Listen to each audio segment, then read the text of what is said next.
আমার মা দিনের পর দিন চরম অবহেলার শিকার হয়ে আজ আমাদের ছেড়ে চিরবিদায় নিয়েছেন। দয়া করে আমার বাবাকে দৃষ্টান্তমূলক শাস্তি দিন, না হলে আমার মায়ের আত্মা কখনোই শান্তি পাবে না। প্লিজ আমার বাবাকে কোনোভাবেই ছেড়ে দেবেন না, আমি তার সর্বোচ্চ বিচার চাই। দর্শক, একবার গভীরভাবে কল্পনা করুন তো, একটি ছোট্ট অবুঝ শিশু যার বয়স এখনও পৃথিবীর কোনো জটিলতা বোঝার মতো হয়নি, সেই শিশুটি যখন ফোঁপাতে ফোঁপাতে কান্নায় ভেঙে পড়ে দেশের সর্বোচ্চ পর্যায়ের কাছে নিজের জন্মদাতা বাবার চরম শাস্তির দাবি জানায়, তখন পরিস্থিতি ঠিক কতটা ভয়াবহ হতে পারে। যে বয়সে একটি শিশুর তার বাবার আঙুল ধরে পৃথিবীর সৌন্দর্য দেখার কথা, মায়ের কোলে মাথা রেখে নিশ্চিন্তে ঘুমানোর কথা, ঠিক সেই বয়সে এই অবুঝ শিশুটি আজ দাঁড়িয়েছে এক চরম এবং পাষাণ বাস্তবতার মুখোমুখি। নিজের মায়ের এমন আকস্মিক এবং মর্মান্তিক বিদায়ের পর এই ছোট্ট শিশুটি বুঝতে পেরেছে যে তার জীবনের সবচেয়ে বড় সর্বনাশটির পেছনে তার নিজেরই বাবার হাত রয়েছে।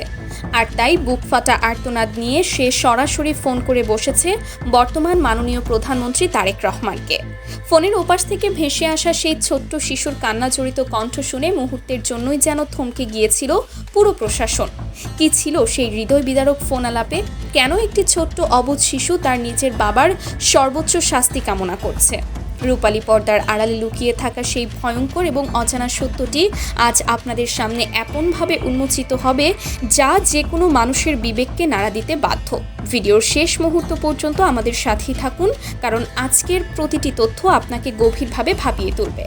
আমরা দূর থেকে বিনোদন জগতের তারকাদের দেখে মুগ্ধ হই। তাদের অভিনয়, তাদের গ্ল্যামার আর হাসিমাখা মুখ আপনাদের প্রতিনিয়ত আকর্ষণ করে, কিন্তু এই ঝলমলে আলোর ঠিক পেছনেই যে কতটা নিকষ কালো অন্ধকার লুকিয়ে থাকতে পারে তার সবচেয়ে বড় প্রমাণ হলো ছোট পর্দার জনপ্রিয় অভিনেতা জাহির আলফি এবং তার স্ত্রী আফরা ইবনাত ইকরার জীবনের এই করুণ পরিণতি। জাহির আলফি, যিনি পর্দায় একজন আদর্শ স্বামী বা প্রেমিকের চরিত্রে অভিনয় করে হাজারো দর্শকের মন জয় করেছেন, বাস্তব জীবনে তার রূপটি ঠিক কেমন ছিল তা হয়তো কেবল ওই চার দেওয়ালের ভেতরের বোবা দেওয়ালগুলোই সাক্ষী হয়ে আছে। গত 28 ফেব্রুয়ারি রাজধানীর অভিজাত এলাকা মিরপুর DHS এর একটি সুরম্য ফ্ল্যাট থেকে যখন ইকরার জীবনের করুণ পরিণতির খবরটি সামনে আসে, তখন থেকেই বাতাসে ভাসছিল হাজারো প্রশ্ন। এটি কি নিছকই কোনো আবেগতাড়িত ঘটনা, নাকি এর পেছনে লুকিয়ে আছে দিনের পর দিন ধরে চলা অসহনীয় মানসিক চাপ এবং দুর্বিষহ আচরণের এক ভয়ঙ্কর ইতিহাস? ইকরার পরিবারের দায়ের করা মামলার বিবরণী ঘাটলে যে চিত্রটি আমাদের সামনে ফুটে ওঠে তা রীতিমতো শিউরে ওঠার মতো। দীর্ঘদিন ধরে চলা পারিবারিক চরম অশান্তি এবং মানসিক টানাপোড়েনের কারণেই নাকি ইকরা বাধ্য হয়েছিলেন এমন এক অনাকাঙ্ক্ষিত পরিণতি বরণ করতে। কিন্তু ইকরা হয়তো সেই চরম মুহূর্তে ভুলে গিয়েছিলেন তিনি চিরতরে চলে গেলে তার ওই নারী ছেঁড়া ধন, তার ওই ছোট্ট শিশুটির কী হবে। মায়ের অকৃত্রিম স্নেহ থেকে চিরতরে বঞ্চিত এই শিশুটি যখন বুঝতে পারল যে তার মায়ের এই চিরবিদায়ের পেছনে তার নিজের পরিবারেরই সরাসরি অবহেলা রয়েছে, তখনই তার কচি মনে যে ক্ষোভ এবং হাহাকার জমে উঠেছিল তা আর কোনো বাধা মানেনি। চারপাশের মানুষের ফিসফিসানি আর আইনি দীর্ঘসূত্রিতা হয়তো এই ছোট্ট শিশুটিকে ভেতর থেকে আতঙ্কিত করে তুলেছিল। সে হয়তো ভয় পেয়েছিল তার বাবা একজন প্রভাবশালী তারকা হওয়ার সুবাদে খুব সহজেই পার পেয়ে যাবেন। আর ঠিক এই ভয় এবং মায়ের প্রতি গভীর ভালোবাসা থেকেই শিশুটি এমন এক সাহসী পদক্ষেপ নিয়েছে যা সচরাচর দেখা যায় না।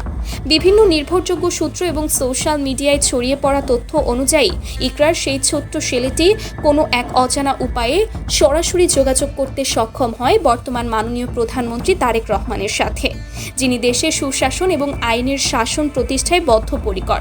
তার কাছেই জীবনের সবচেয়ে বড় ফরিয়াদটি নিয়ে গিয়েছিল এই ছোট্ট শিশুটি।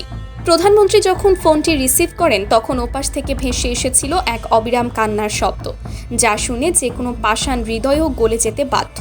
কান্নায় ভেঙে পড়ে হেঁচকে তুলতে তুলতে সেই অবুঝ শিশুটি মাননীয় প্রধানমন্ত্রীকে যে কথাগুলো বলেছিল তা আজ আমাদের সমাজের প্রতিটি স্তরের বিবেককে কাঠগড়ায় দাঁড় করিয়ে দিয়েছে। শিশুটি তার ভাঙা গলায় আর্তনাদ করে বলেছিল, আমার মা অনেক কষ্ট পেয়ে পৃথিবী ছেড়েছেন, দয়া করে এর সঠিক বিচার করুন। আমার বাবাকে দৃষ্টান্তমূলক শাস্তি দিন, না হলে আমার মায়ের আত্মা শান্তি পাবে না। দর্শক, একটু ভেবে দেখুন, একটি শিশুর মনে ঠিক কতটা কষ্ট আর ট্রমা জমে থাকলে সে তার নিজের জন্মদাতা বাবার বিরুদ্ধে এমন জোরালো অভিযোগ আনতে পারে। এই কথাগুলো শুধু কিছু শব্দ নয়, এগুলো হলো একটি ভেঙে যাওয়া পরিবারের এবং একজন মাতৃহীন শিশুর নীরব বোবা কান্নার সবচেয়ে শক্তিশালী বহিঃপ্রকাশ। মাননীয় প্রধানমন্ত্রী তারেক রহমান, যিনি নিজে একজন পিতা, এই শিশুর এমন হৃদয় বিদারক কথা শুনে তিনিও চরমভাবে আবেগাপ্লুত হয়ে পড়েন। সূত্র জানায় তিনি শিশুটিকে অত্যন্ত মমতার সাথে সান্ত্বনা দিয়েছেন এবং তাকে এই বলে কঠোরভাবে আশ্বস্ত করেছেন যে এই দেশে এখন আর কেউ জবাবদিহিতার ঊর্ধ্বে নয়। আইন তার নিজস্ব গতিতে চলবে এবং অপরাধী যত বড় প্রভাবশালী হোক না কেন তাকে অবশ্যই আইনের মুখোমুখি হতে হবে। আর এই ফোনালাপের পর থেকেই প্রশাসনের শীর্ষ পর্যায়ে এক বিশাল আলোড়ন সৃষ্টি হয়। এর আগে বৃহস্পতিবার যখন জাহির আলভী ঢাকার মেট্রোপলিটন ম্যাজিস্ট্রেট আদালতে আত্মসমর্পণ করে জামিন আবেদন করেন, তখন তার আইনজীবীরা তাকে মুক্ত করার জন্য আপ্রাণ চেষ্টা করেছিলেন। তারা বারবার আদালতকে বোঝানোর চেষ্টা করেছিলেন যে আলভির একটি অবুঝ শিশু সন্তান রয়েছে, যাকে দেখভালের জন্য তার মুক্ত থাকা প্রয়োজন। কিন্তু যে সন্তান নিজেই রাষ্ট্রের সর্বোচ্চ মহলে বিচারের ফরিয়াদ জানিয়েছে, সেখানে এই যুক্তি কতটা টিকবে? আদালত অত্যন্ত কঠোরভাবে তার জামিন আবেদন সরাসরি নামঞ্জুর করে তাকে আইনের হেফাজতে পাঠানোর নির্দেশ দেন। কাঠগড়ায় দাঁড়িয়ে থাকা জাহির আলভির চোখে মুখে সেদিন হয়তো ছিল এক অজানা শঙ্কা, কারণ তিনি হয়তো বুঝতে পারছিলেন তার সাজানো জগৎ এখন তাসের ঘরের মতো ভেঙে পড়ছে। এই ঘটনাটি আমাদের সমাজের এক চরম নগ্ন রূপকে উন্মোচিত করে। গ্ল্যামার আর খ্যাতির অহংকারে অন্ধ হয়ে যাওয়া কিছু মানুষ কিভাবে তাদের আপনজনদের সাথে চরম অবহেলাপূর্ণ আচরণ করে, এটি তার একটি বড় দৃষ্টান্ত। ইকরা হয়তো চেয়েছিল তার সংসারটি টিকিয়ে রাখতে, হয়তো সে তার সন্তানের মুখের দিকে তাকিয়ে সব নীরবে সহ্য করে গিয়েছিল, কিন্তু মানুষের সহ্য ক্ষমতার একটি সীমা থাকে। বর্তমান প্রেক্ষাপট, সাধারণ মানুষের অগাধ বিশ্বাস, এই ঘটনায় কোনো ধরনের ছাড় দেওয়া হবে না। জাহির আলভিকে যদি সুষ্ঠু তদন্তের মাধ্যমে দোষী সাব্যস্ত করে আইন অনুযায়ী দৃষ্টান্তমূলক শাস্তির আওতায় আনা হয়, তবে সেটি সমাজের প্রতিটি স্তরে এক কঠোর বার্তা পৌঁছে দেবে।